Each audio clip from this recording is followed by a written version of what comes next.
Il se cache dans votre chocolat, votre burger, vos nouilles ou vos chewing-gums. Il y en a aussi dans vos biscuits apéritifs, vos céréales, dans les goûters préférés de vos enfants et dans le lait de votre bébé.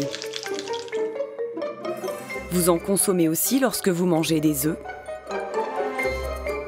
du poulet, des yaourts ou quand vous buvez du lait. Cet ingrédient qui ne se voit pas et qui n'a pas de goût, c'est le soja. Ces dernières années en France, la consommation de soja a explosé. Alternative aux produits laitiers ou à la viande, le soja s'est aussi peu à peu introduit dans de nombreux aliments sans que nous ne le sachions. Pourquoi les industriels utilisent-ils de plus en plus de soja dans les aliments de notre quotidien ? Le soja coûte beaucoup moins cher à l'achat que le bœuf, bien évidemment. Dans quelles conditions la majorité du soja que nous consommons est-elle cultivée ? Ce soja est génétiquement modifié. Il est traité avec du glyphosate, qui est le principe actif du Roundup. Et quels sont les effets sur notre santé ?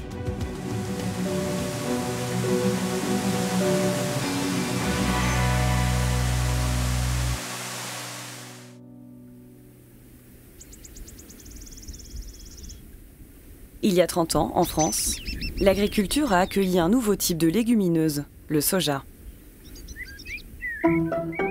La moitié des cultures se situe dans le sud-ouest. Ouais, il a l'air joli, oui. Il a joli. Il a l'air sec. Bien. Ouais, la graine, elle craque. Tout qui craque, là. Ludovic d'Esterac et son père produisent du soja depuis plus de 2 décennies. Ils se récoltent une fois par an, quand la plante est bien sèche. Le soja, c'est cette petite graine contenue dans une cosse. Je goûte comme ça pour voir si elle craque, si c'est sec. Pour voir si c'est sec avant de moissonner. Et ça a quel goût? C'est un goût un peu amer. C'est un peu amer, mais c'est pas mauvais. C'est pas mauvais. Pour ces agriculteurs, le soja est une plante facile à cultiver. Ouais, on va essayer, on va voir. On va aller voir l'humidité. Bien plus que les céréales traditionnelles, comme le blé ou le maïs. Donc la graine de soja, c'est pas compliqué. Il suffit de prendre une graine, de la planter dans le sol, et elle pousse toute seule. Elle se débrouille toute seule, elle a besoin de rien sauf d'eau. Pas d'engrais? Pas d'engrais. Bon allez, je commence et tu vas à la remorque et quand c'est plein, tu vas vider. Ouais. Allez. D'abord, on va faire l'humidité. Ouais. Chaque année, la famille d'Esterac sème son soja en avril pour le récolter 6 mois plus tard, au début de l'automne. Le rendement du soja, ça tourne entre 30 et 45 quintaux pour de très très beaux soja, quoi. Et nous, je pense qu'on va tourner entre 35 et 40 quintaux, donc on est content. En 2017, ces agriculteurs ont récolté 450 quintaux, soit 45 tonnes de soja. Des graines revendues à une coopérative locale.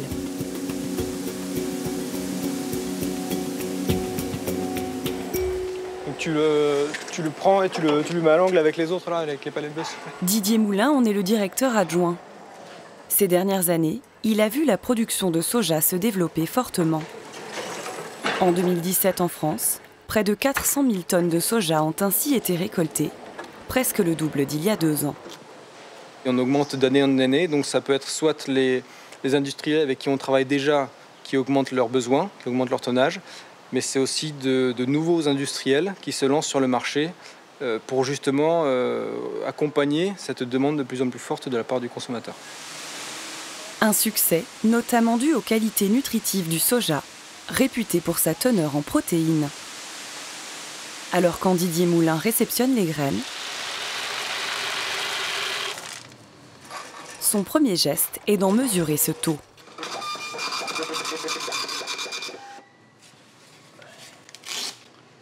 Quand on a un taux de protéines de 45%, l'idéal c'est d'être au-dessus de 40, viser 43, 45% c'est vraiment élevé, c'est vraiment bien. On pourra vendre plus cher à l'industriel puisque lui il rémunère ce taux de protéines élevé. C'est ce qu'il recherche pour sa production. En quelques années, l'offre de produits à base de soja s'est multipliée. Boissons, desserts, fromages, steak au soja, mais aussi saucisses ou graines de soja toastées pour l'apéritif. En France, près de 20 marques en proposent. Aucun des leaders du secteur n'a accepté de nous ouvrir ses portes. C'est dans les Alpes de Haute-Provence qu'un producteur nous a accueillis. Joël Pichon est à la tête de la 3e entreprise française de produits au soja bio. L'AOK. Voilà, c'est le soja qu'on a reçu aujourd'hui.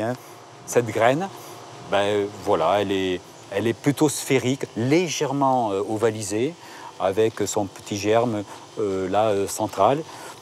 Voilà, c'est une belle graine. Cette graine, Joël Pichon la travaille depuis 25 ans pour fabriquer l'aliment à base de soja le plus connu, le tofu, une sorte de fromage végétal. La graine arrive là et elle est broyée avec de l'eau. Le mélange est ensuite chauffé à 90 degrés, 1 à 2 minutes.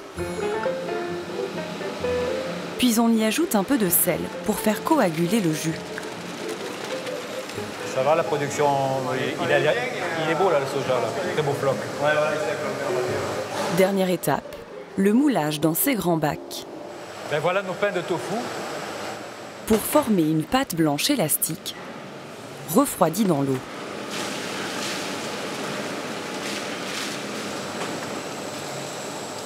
Ce bloc est vraiment très joli. On pourrait même le goûter.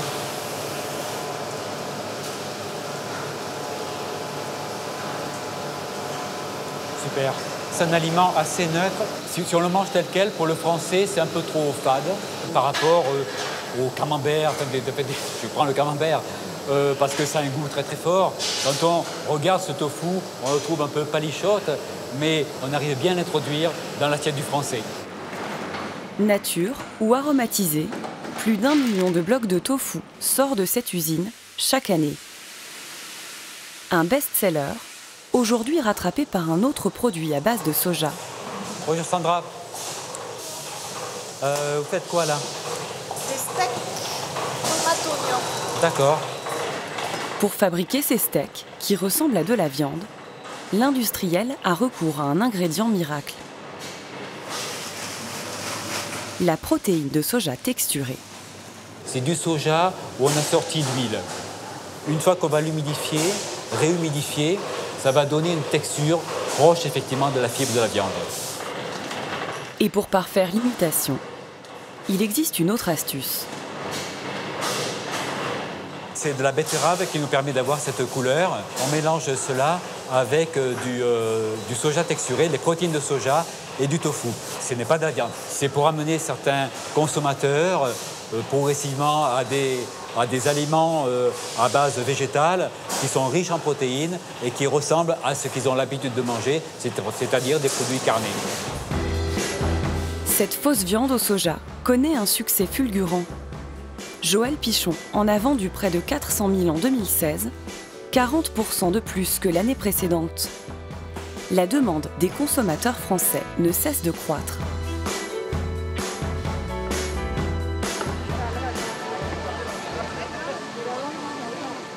Donc voilà la sauce tamarée. Merci. Comme très souvent, Peter Neuguéric et sa mère Maïté préparent un repas à base de soja.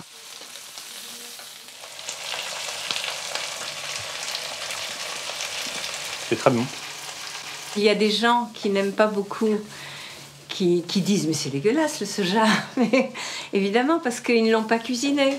Il prend le goût des sauces dans lesquelles on le cuisine. C'est une éponge à saveur en fait. Depuis 4 ans, ils sont végétaliens. Alors pour remplacer les produits issus d'animaux, ils ont trouvé un substitut à tout. Là, vous avez des fines tranches.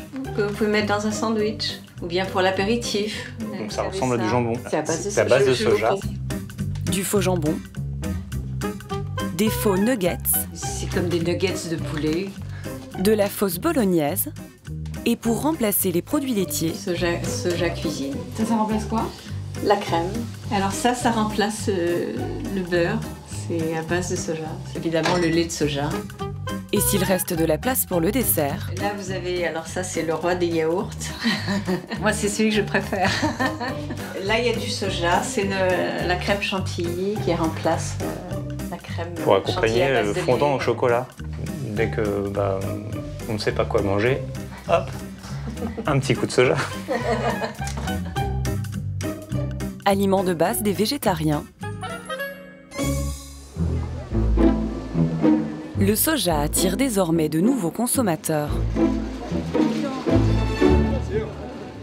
En 2014, à Paris, Isabelle Ben Simon s'est lancée dans la restauration. Alors là, on a le façon escalope panée, c'est pour vous. Hop. Les 3/4 des produits qu'elle propose sont à base de soja. Monsieur mange un façon escalope panée. Monsieur un façon filet de poulet. Ce sandwich, c'est sa plus grande fierté. On a cette texture proche, je dirais spécifique au soja texturé qui nous permet d'obtenir une fibre très proche de celle de la viande. Alors le crousti, je crois que c'est pour vous. Oui. Et donc sans sauce piquante celui-là. Merci beaucoup. Bon appétit. Parmi ses clients, des végétariens, mais aussi des amateurs de viande. Vous n'êtes pas végétarienne? Du tout. Non, j'aime la viande.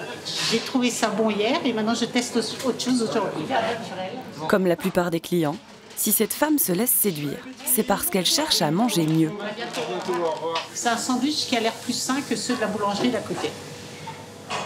Maintenant, voilà, je vais peut-être pas venir tous les jours, mais régulièrement. On a l'impression de manger sainement.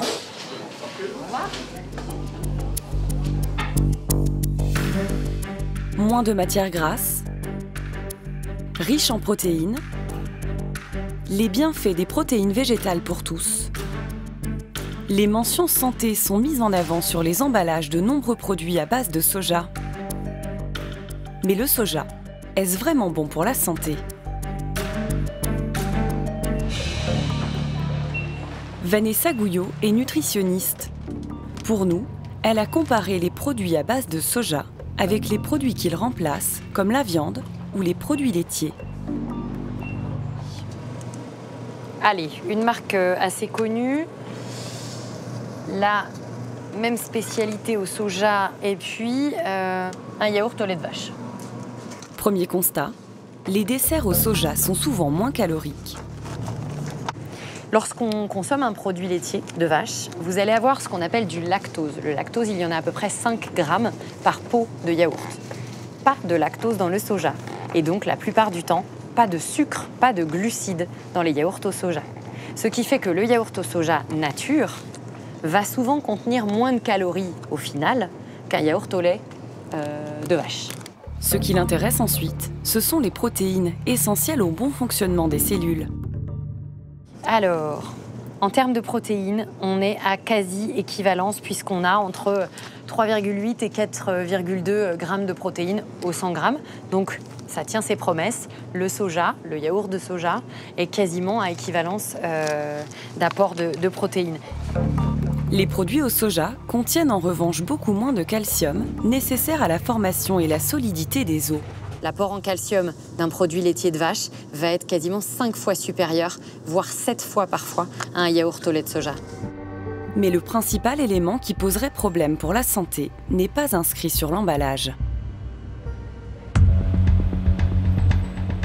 À l'Institut national de la santé et de la recherche médicale à Bordeaux, Catherine Bento est chercheuse en endocrinologie.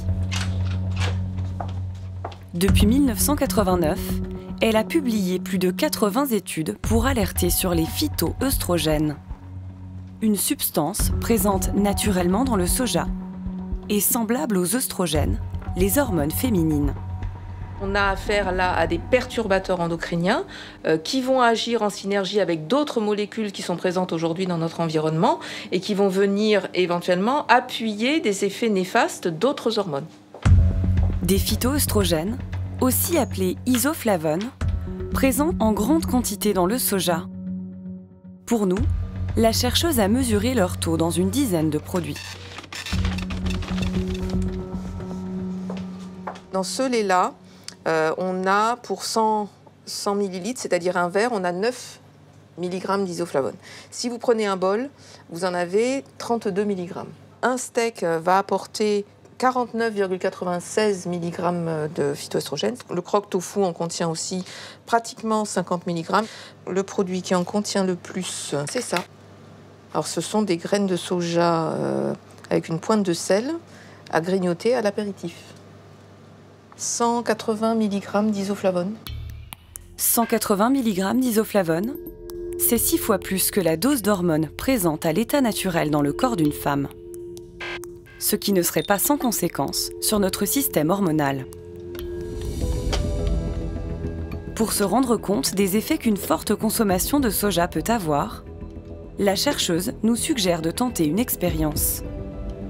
Si vous consommez cette quantité de phytoestrogène, un litre ici va contenir 90 mg à peu près.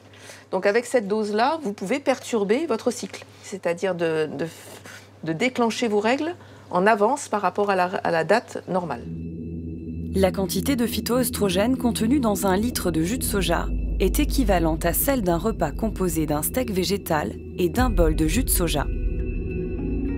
Alors la consommation de ces aliments peut-elle réellement perturber notre cycle menstruel? Pour en avoir le cœur net, nous avons mis en place l'expérience suggérée et demandé à 8 femmes de boire 1 litre de jus de soja en moins de 2 heures, une semaine avant la date de début de leurs règles.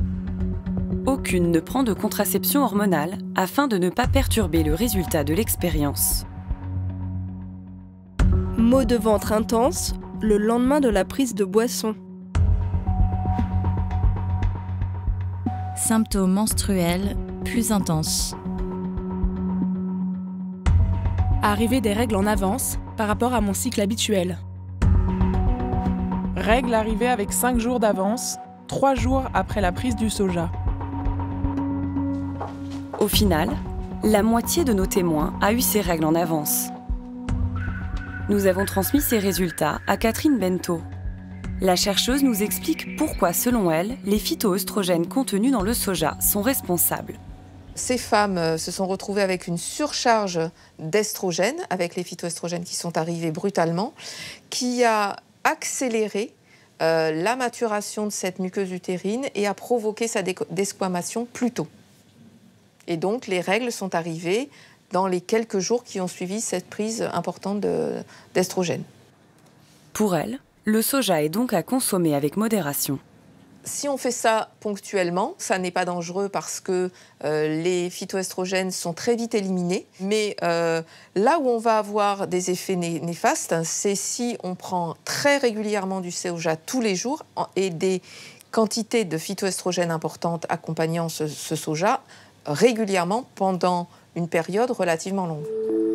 Cette chercheuse n'est pas la seule à s'inquiéter des effets d'une consommation régulière de soja par les femmes. À Bordeaux, vous avez remplacé les protéines animales par des protéines végétales. Oui. Salomé Villard, 17 ans, a rendez-vous avec sa gynécologue. Elle a récemment connu un dérèglement de son cycle menstruel. Ça fait la deuxième fois déjà que j'ai un retard de 2 mois environ dans mes règles. Donc j'ai mes règles, je les ai plus pendant 2 mois, je les resais et d'une alimentation. 8 mois plus tôt, la jeune femme a changé de régime alimentaire. J'ai arrêté la viande et je me suis mis à consommer plus de soja dans toutes ses formes, plus de tofu fumé, galettes de soja, lait de soja, dans les yaourts ou dans le lait. Voilà. Tous les jours ? Je dirais 5 jours sur 7, dans une semaine, je consommais du soja dans une forme différente. Alors, ce qui se passe chez Salomé, c'est qu'elle s'est mise à changer son alimentation et à consommer beaucoup trop de soja sous toutes ses formes qui lui ont apporté des isoflavones de soja œstrogéniques en surnombre et qui ont fait que Ces cycles se sont dérégularisés. 3 mois après avoir arrêté le soja, le cycle menstruel de Salomé est redevenu normal. Les femmes ne seraient pas les seules impactées par une consommation régulière de cet aliment. Chez l'homme, 4 études sont sorties, ont été publiées, 2 aux États-Unis et une au Japon et une en Chine. Ces études montrent que plus on consomme du soja, plus on consomme de phytoestrogènes, plus la qualité du sperme diminue. En 2005, l'Agence française de sécurité sanitaire a publié un rapport de plus de 400 pages sur les effets des phytoestrogènes sur notre santé. Il indique que leur consommation pendant la grossesse peut augmenter le risque de cancer du testicule et du sein dans la progéniture. Chez une femme qui a eu un cancer du sein, il y a un risque d'augmentation de la prolifération des cellules tumorales, donc du cancer. Le rapport recommande la vigilance et déconseille la consommation de soja aux enfants de moins de 3 ans. Pour le reste de la population, ce rapport recommande de limiter la consommation quotidienne à 1 mg de phytoœstrogène par kilo. Ainsi, un homme de 80 kg ne devrait pas consommer plus d'1 steak de soja et 1 bol de jus de soja par jour. Pour une femme de 60 kg, c'est 1 steak et 1 verre de jus de soja. Un enfant de 20 kg aurait atteint sa dose limite avec 1 demi-steak.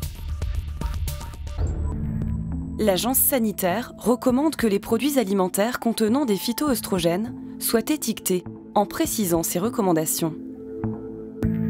12 ans plus tard, sur les centaines de produits que nous avons vérifiés, aucun ne comporte ces indications. Une situation regrettable selon la chercheuse Catherine Bento, notamment pour les produits destinés aux nourrissons. Si on devait respecter les recommandations de l'AFSA et de l'AFSAP, c'est-à-dire 1 mg par kilo et par jour, un bébé de 4 mois qui fait 7 à 8 kg ne devrait pas être exposé à des doses supérieures à 7 ou 8 mg d'isoflavone. Et dans un biberon fait à partir de lait de soja, qu'on cumule sur 5 biberons dans la journée pour un bébé qui est nourri à 4 mois avec uniquement du lait de soja, on arrive à des doses qui dépassent les 40 mg. Donc on est très au-dessus de la dose recommandée par l'ANSES. Une consommation régulière de soja pourrait donc avoir de graves effets sur la santé. Peu importe, vous dites-vous. Vous n'êtes pas végétarien et du soja, vous n'en consommez pas, ou alors très peu. Détrompez-vous. Car aujourd'hui, nous mangeons tous du soja tous les jours, sans même le savoir. L'ingrédient issu du soja que l'on retrouve dans de nombreux produits alimentaires, c'est cette poudre beige, la lécithine de soja. Un émulsifiant qui facilite le mélange des ingrédients. On en retrouve dans le chocolat, les céréales, les nouilles, les chewing-gums, les desserts, et même dans le lait infantile à base de lait de vache. La lécithine y est présente en quantité infime, mais le soja est aussi caché sous une autre forme et dans des proportions bien plus importantes.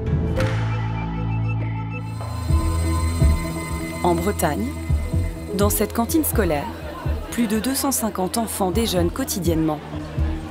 Au menu ce jour-là, couscous merguez.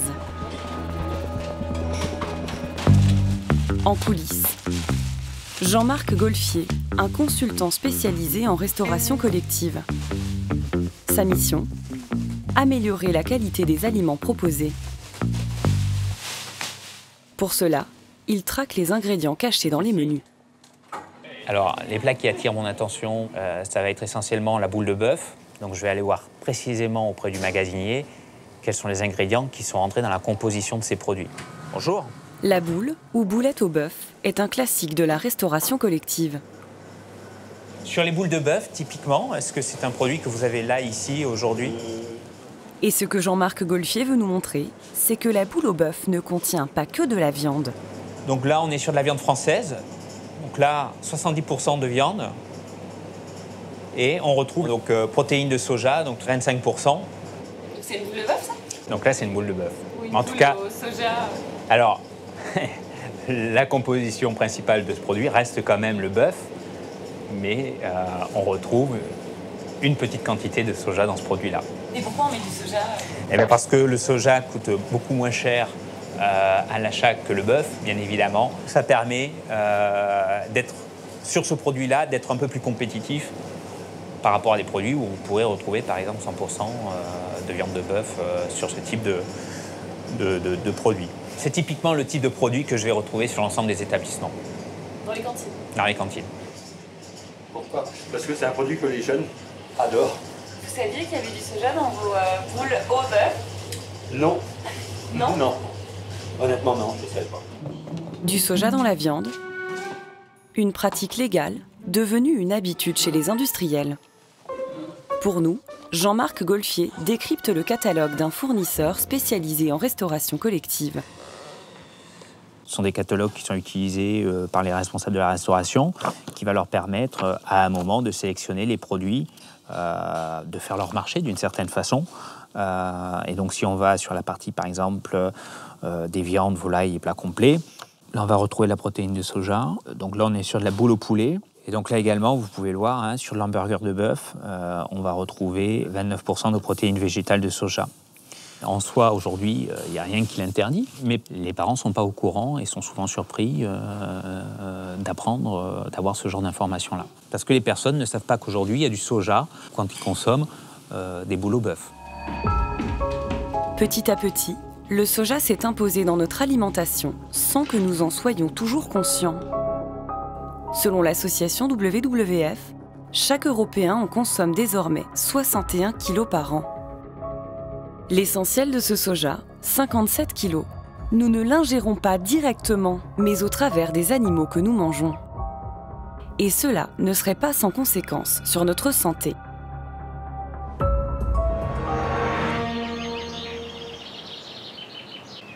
En Normandie, Thierry Chanu élève 80 vaches laitières de race Primolstein, la plus répandue en France. Pour les nourrir, tous les 2 mois, il reçoit 7 tonnes de tourteaux de soja. Ça va? C'est toi qui es arrivé là? Je savais pas reconnu la voix. Des granulés, riches en protéines. Avec le soja, on a un petit peu plus de lait qu'avec le colza. Du soja, Thierry Chanu n'est pas le seul à en donner à ses vaches dans la région. Vous en livrez beaucoup de soja? Oui, on en livre tous les jours. Tiens, après, c'est la vache qui était au salon d'agriculture. Elle est comment, en lait, actuellement? 40 litres de lait encore. 40 litres de lait, d'accord. Par jour. C'est une super vache. Après la livraison, l'agriculteur est rejoint par une collaboratrice qui préfère rester anonyme. Nous leur demandons de nous montrer la composition de ces tourteaux. Dans le tourteau à base de soja, il y a 70% de soja. Ensuite, c'est du tournesol, du colza et un peu de moutarde et de la drèche de distillerie de blé. Ce que l'éleveur omet de lire, c'est que ce soja est génétiquement modifié. La loi française en interdit la culture, mais elle autorise son importation. Il est génétiquement modifié, ça veut dire quoi? C'est un OGM. C'est-à-dire? Ils viennent du Brésil. Les aliments produits là-bas sont... Enfin, le soja cultivé là-bas est un soja OGM, donc on récupère du tourteau OGM. Ça, vous ne le mettez pas à la télé. Pourquoi? Parce que le monde agricole, on souffre trop de la mauvaise pub qui est faite et... C'est quoi le problème, en fait, de ça? Le problème, on en a marre un peu des amalgames. Enfin, Thierry, vous allez me compléter. Oui, le problème, c'est que aujourd'hui, on dit que c'est pas bon, mais on n'en sait rien. Aujourd'hui, en France, l'immense majorité des éleveurs achètent du soja génétiquement modifié pour nourrir leurs animaux. Car la production française de soja non OGM est minime et ne permet pas de répondre à la forte demande des agriculteurs. Cette consommation de soja OGM est-elle réellement sans conséquence sur les animaux, mais aussi sur nous qui consommons quotidiennement de la viande et des produits laitiers issus de ces bêtes? C'est à plus de 8000 km qu'est produite la majorité du soja qui nourrit nos animaux, au Brésil. Au sud du pays, dans la région du Rio Grande do Sul, des dizaines de milliers d'exploitations agricoles cultivent le soja. Version industrielle.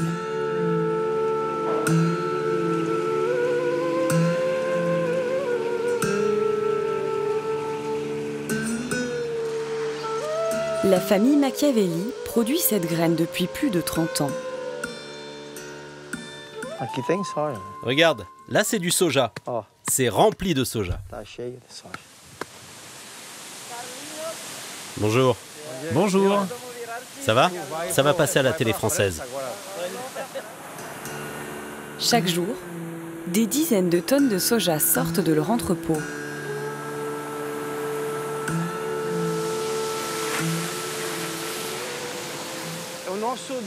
Aujourd'hui, notre or dans la région, c'est ça, le soja. Ajadir Machiavelli possède 3000 hectares de terre, l'équivalent de plus de 2000 terrains de football. Tout ce soja que vous voyez là, il est à moi. Il récolte du soja 2 fois par an. Ce jour-là, son fils est en charge de la moisson. Salut papa. Salut. À ses côtés, une équipe de 8 personnes. Ce sont des journalistes français avec moi. Il est 11 h. Les plants de soja sont bien secs. La récolte peut commencer. Pour venir à bout de ce champ de 200 hectares en une journée, 5 moissonneuses. Avec 5 moissonneuses, on peut remplir jusqu'à 14 500 sacs par jour. Si on travaille bien et que tout se passe comme prévu. À elle seule, cette famille récolte 12 000 tonnes de soja par an, près de 300 fois plus que la moyenne d'un agriculteur français. Au Brésil, ces 10 dernières années, la production de soja a augmenté de 40% pour atteindre 110 millions de tonnes de graines en 2017, un record. Mais pour maintenir sa place de premier exportateur mondial, les cultures s'étendent toujours plus.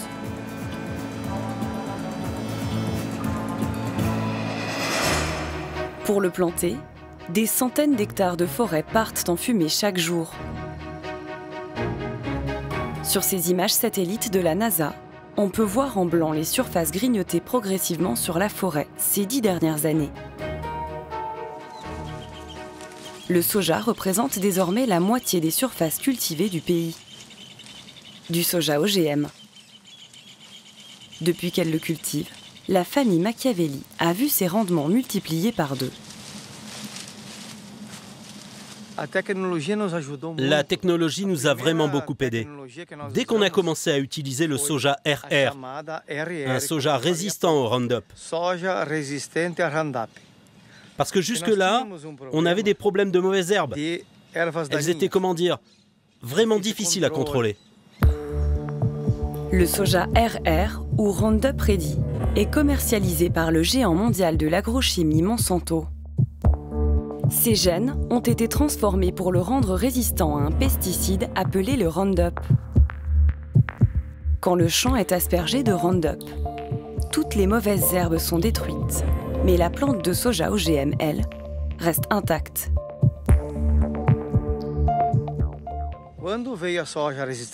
L'arrivée du soja résistant au Roundup a résolu tous nos problèmes. Vous pouvez voir les champs propres, sans invasion, non ? Eh bien, c'est grâce au glyphosate.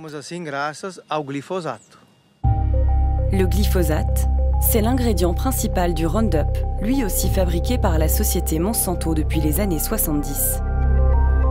Sur une vidéo récente postée sur son site internet, l'entreprise le présente comme le produit le plus efficace pour lutter contre les mauvaises herbes. Le Roundup, c'est la meilleure solution pour les contrôler. Le glyphosate, son principe actif, qu'est-ce que c'est? Est-ce dangereux? Comment fonctionne-t-il? Le glyphosate est appliqué sur la mauvaise herbe qui l'absorbe jusque dans ses racines. L'herbicide va ainsi bloquer les enzymes essentielles à la survie de la plante mais pas celle des animaux ou des hommes. Sans ces enzymes, la mauvaise herbe ne peut pas se développer, donc elle disparaît. En plus des États-Unis, le glyphosate a été autorisé dans plus de 160 pays. Un produit précis, efficace, qui a fait ses preuves. C'est pour toutes ces raisons qu'il est l'herbicide le plus utilisé aujourd'hui dans le monde. Pour Ajadir Machiavelli, c'est effectivement un produit idéal et sans danger pour ces cultures de soja, mais aussi pour l'homme. D'après ce que j'ai compris, c'est moins toxique de boire un petit verre de glyphosate que de boire une tasse de café ou de fumer une cigarette. C'est ce qui se dit en tout cas. Moins toxique? Moins toxique, c'est ce qu'ils disent. Vous en avez déjà bu? Non. Le Brésil est le premier consommateur de pesticides au monde. Plus d'1,5 milliard litres utilisés en 2016. Des substances chimiques déversées par les airs sur l'immense majorité des cultures. Et qui restent bien accrochées aux millions de tonnes de graines de soja qui partent chaque semaine en direction de l'Europe afin de nourrir les animaux que nous consommons.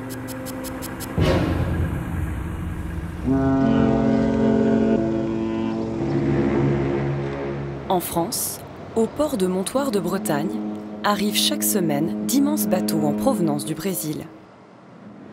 Selon une enquête menée par une association de protection au travail, sur ce port, ces 30 dernières années, 7 dockers décédés sur 10 sont morts d'un cancer. C'est 3 fois plus que la moyenne française. Parmi les causes suspectées, la manipulation des marchandises importées, comme ici dans cette cale de bateau, le soja OGM traité avec des pesticides tels que le glyphosate. Oh putain. Brian Stahl est docker depuis 3 mois. Ce jour-là, pendant près de 6 heures, il va faire tomber le soja collé à la paroi de la cale dans un nuage de poussière. Ça peut arriver que ça pique les yeux quand on a du soja qui nous vient dans l'œil. Par exemple, ça m'arrive tous les soirs de nettoyer mes yeux avec du coton-tige parce que je sais que j'ai du soja dans les yeux. Et malgré le port d'un masque, le docker dit ingérer régulièrement des résidus de soja. Voilà, vous voyez? Tout le jaune qu'il y a ici. C'est pas une protection à 100% encore. Ce produit est extrêmement dangereux parce qu'on ne sent même pas on le sent même pas passer. Le corps croit que c'est comme de l'oxygène, quoi. D'autres sur le port pensent aussi que manipuler ce soja pose problème. C'est qui tes chauffeurs? En 2013, encore en activité, Marcel Lapouge développe un cancer de la prostate. Puis après, quand on part en retraite, puis après que t'es malade, ben, ça fout les boules. Il a été docker pendant 35 ans. Quand vous voyez, regardez la poussière que ça fait, regardez. La poussière qui dégage de ça. Donc ça, on l'a eu pendant 25 ans. Sans masque, sans rien. Rien du tout. Aucune protection. Aucune protection. Cette poussière-là, à respirer. Quand on crache de la saleté, quoi, du soja. Obligé de se gorger d'eau à bloc pour recracher de l'eau, pour se laver un peu l'intérieur, quoi. Il y a des pesticides là-dedans qui nous empoisonnent petit à petit, hein, doucement. Parmi les pesticides qui inquiètent les dockers, le glyphosate, l'ingrédient principal du Roundup, déversé en masse sur le soja OGM importé du Brésil en France.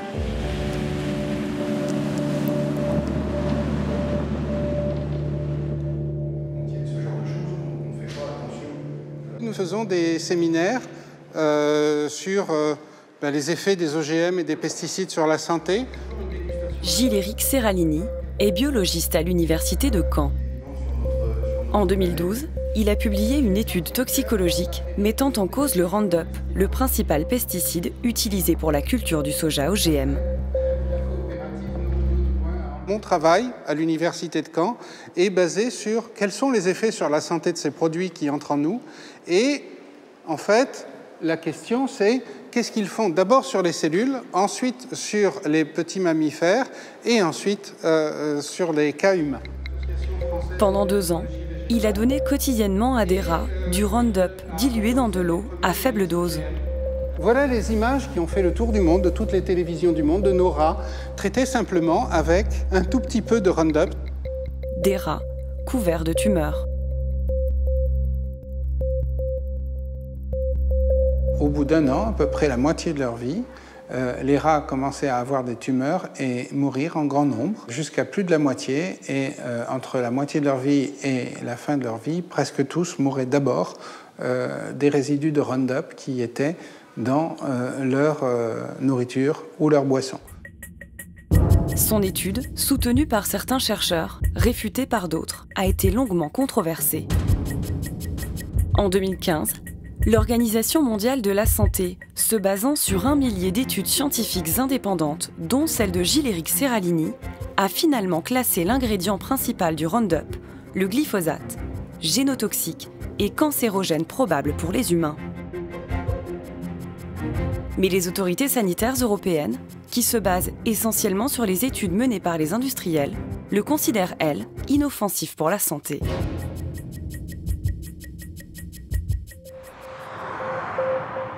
Pourtant, depuis quelques années, des agriculteurs élèvent la voix. Au sud du Danemark, Ib Pedersen a nourri ses cochons avec du soja OGM pendant plus de 10 ans. Petit à petit, il s'est aperçu que ces animaux tombaient malades. Quand j'ai eu ma propre ferme en 1998, le soja qu'on importait en Europe était à 80% OGM. Et nous avons eu de gros problèmes. Pour ma part, j'ai perdu 25% de mes cochons à cause de ça. En 2011, il décide de mener des recherches au sein de son élevage. Ce sont les restes de mon étude.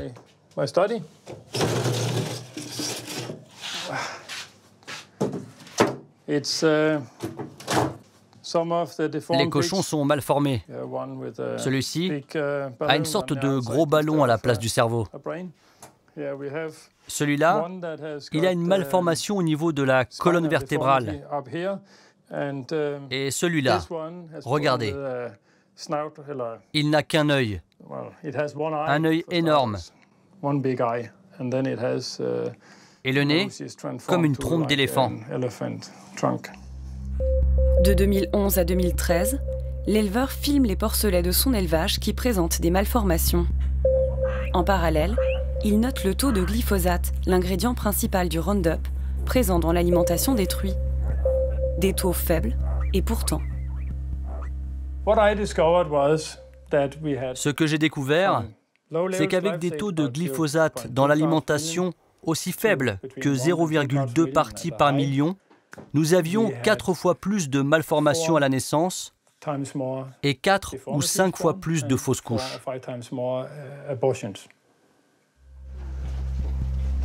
En 2013, l'éleveur rend ses conclusions publiques. Alerté, le gouvernement danois mandate des chercheurs pour mesurer l'impact du glyphosate sur la santé des animaux. Au Centre national pour la nourriture et l'agriculture de l'université d'Aarhus, Martin Tang dirige cette étude. Il a accepté de nous faire part de ses premières interrogations. Pour le glyphosate, un brevet a été déposé par l'industriel. On peut y lire qu'il affecte les micro-organismes et qu'il se lie aux minéraux. Or, les animaux et nous-mêmes, nous avons des milliards de micro-organismes dans notre système intestinal. Et nous ne savons pas dans quelle mesure ces résidus de glyphosate affectent notre système. Peut-être que cela perturbe notre équilibre, nous ne savons pas encore. L'impact du glyphosate sur la santé des animaux n'a jamais été étudié. Ils en mangent pourtant depuis l'apparition du soja et du maïs OGM au début des années 90. Il n'y a eu aucune étude avant, et je ne comprends vraiment pas pourquoi. Car les effets du glyphosate, et notamment le fait qu'il se lie aux minéraux, c'est connu depuis les années 60. Tous les brevets sont publics, donc les entreprises savent, les autorités savent, tous ceux qui veulent savoir y ont accès. Quand j'ai commencé mes recherches, j'étais vraiment surpris que personne n'ait regardé avant quels effets ce produit peut avoir sur les animaux. Les résultats de son étude devraient paraître d'ici 3 ans. Mais pour Ib Pedersen, les animaux ne seraient pas les seuls concernés par les effets du glyphosate. On en a sur nos cultures, dans la nourriture des animaux. C'est une véritable catastrophe. Et tout ce que nous mettons sur les champs, et notamment sur les plantes, vous pouvez être sûr d'en retrouver dans votre assiette. Qu'en est-il vraiment? Ingérons-nous, nous aussi, des résidus de glyphosate en consommant de la viande, du lait, du beurre, des yaourts issus des animaux nourris avec du soja OGM? À ce jour en France, les autorités sanitaires n'ont jamais effectué aucune recherche de ce genre. Alors nous avons demandé à un laboratoire indépendant d'analyser 16 laits parmi les plus vendus dans les rayons de nos grandes surfaces. Du lait entier, du demi-écrémé, de l'écrémé, du lait pour bébé et du bio. Tous contiennent du glyphosate. Même le lait bio issu de vaches qui ne doivent normalement pas être nourries avec des OGM. Nous avons interrogé l'industriel qui le produit pour comprendre pourquoi son lait contient des résidus de glyphosate. Selon lui, le pesticide a désormais envahi notre environnement. Nous savons que le glyphosate, produit autorisé sur le territoire français, peut parfois se retrouver loin de la surface à laquelle il était destiné, eau de ruissellement, vent. De fait, il est malheureusement possible de trouver des traces de cet herbicide dans des produits agricoles, même bio. Les taux détectés sont inférieurs à la limite maximale de résidus autorisés par les autorités sanitaires européennes. Mais pour Gilles-Éric Serralini, le biologiste qui a montré l'apparition de tumeurs chez des rats qui ingéraient quotidiennement de faibles quantités de ce pesticide, les résultats de nos analyses sont très préoccupants. On a de quoi être inquiet. Sur ces 16 laits, ils en ont tous. Un taux moyen de 1,8 nanogrammes par millilitre, c'est des doses qui sont 11 à 30 fois supérieures à des doses qui rendent nos rats malades. Et extrêmement malades, puisqu'ils en meurent. Si ces doses sont dangereuses pour ce biologiste, c'est que nous les ingérons quotidiennement. En buvant du lait, mais aussi en mangeant tous les autres produits issus d'animaux, comme la viande et l'ensemble des produits laitiers. Alors, il y a un phénomène qu'il faut bien comprendre, qui est un phénomène de bioaccumulation dans la chaîne alimentaire. C'est-à-dire que les polluants vont se concentrer dans les animaux. On va en trouver dans la viande, on va en trouver dans les produits laitiers. C'est une toxicité chronique. Il ne faut pas que chacun comprenne qu'on boit un verre de lait et qu'on meurt. Non, c'est quand on prend tous les jours des produits laitiers, parce que si c'est dans le lait, ça va être dans le beurre, ça va être dans le fromage, ça va être dans les yaourts, etc. Ça va être dans les cakes, ça va être dans les gâteaux. Et quand on en prend de manière chronique, on a toute chance d'avoir des maladies rénales, hépatiques, nerveuses et des maladies hormonales. Des résidus de glyphosate dans le lait des vaches nourries avec du soja OGM. Si les autorités sanitaires françaises n'ont jamais effectué ce type d'analyse, la société Monsanto, elle, connaît ces résultats depuis le début des années 70. C'est ce que nous a révélé Anthony Samsel, un scientifique américain. En 2014, il a entamé une procédure possible seulement aux États-Unis, la Freedom of Information Request, et ainsi obtenu des autorités sanitaires américaines le dossier d'autorisation de commercialisation du Roundup. À l'intérieur, les études fournies par Monsanto. L'étude la plus importante que Monsanto ait faite sur le glyphosate dans le lait date d'octobre 1973. Et les résidus qu'ils ont trouvés dans le lait étaient compris entre 9 et 15 nanogrammes par millilitre. C'est 3 fois plus que le résultat le plus élevé de nos analyses. Mais d'après ce scientifique, la société Monsanto a toujours minimisé l'impact de ces résidus. Monsanto a toujours dit aux autorités qu'il n'y avait pas de problème. Et officiellement, Monsanto a toujours affirmé que le glyphosate ne pouvait pas être retrouvé dans le lait. Ils ont menti. Cette étude, qui montre que des résidus de glyphosate sont présents dans le lait, n'a jamais été transmise aux autorités sanitaires européennes dans le cadre de l'autorisation de ce pesticide. Pourquoi? Nous l'avons demandé à plusieurs reprises à l'entreprise Monsanto. Sans réponse. Des produits au soja qui dérèglent notre système hormonal. Des résidus de glyphosate dans les produits issus des animaux que nous mangeons et que nous buvons. À la fin de notre enquête, une solution semblait s'imposer.